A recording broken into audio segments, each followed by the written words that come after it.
Our Russian President Vladimir Putin is in China for an official state visit with Chinese leader Xi Jinping. Putin was warmly greeted by Xi and other Chinese officials.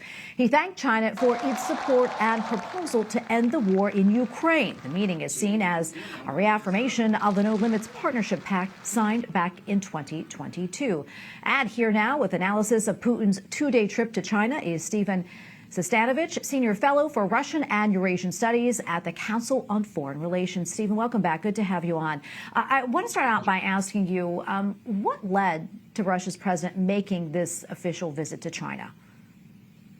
Well, you know, a jokey answer is he's not welcome in a lot of other places. So a Chinese invitation is hard to turn down.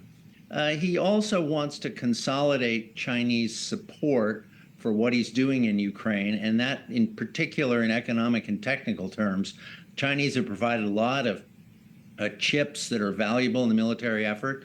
They've increased trade with Russia 26% this year. It's also a chance for, you know, dictators to get together and share their rhetoric about what they're doing in the world. Putin claimed they're affirming the need for justice and democratic principles of world order. And I know the U.S. has expressed its disapproval of Chinese support for Russia in the war in Ukraine. Has China responded to that criticism? Well, the Chinese, as I've said, have increased trade. They've increased technical assistance. They have been responsive to American concerns on a couple of points. They claim they haven't provided lethal weapons for the Russians to use in Ukraine.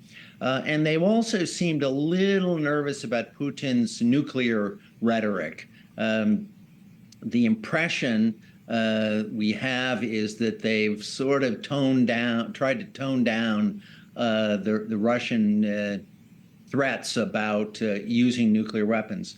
By the way, they've also rhetorically limited their support for Putin. You mentioned that it's a reaffirmation of the No Limits Partnership.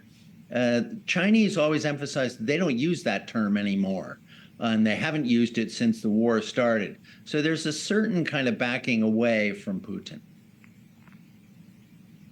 Yeah, and Stephen, we're almost out of time, but what does China get out of this pact? I mean, we talked a little bit about what Russia is gaining, but what about China? China gets some economic benefits. They get discounted oil and gas because the Russians don't have a market for it in Europe anymore, and they get a very dependent partner. Putin, as I said, doesn't have a lot of other places to turn. He's China's junior sidekick now. All right, Stephen, thank you so much for your time and for weighing in. Always appreciate it. Thanks.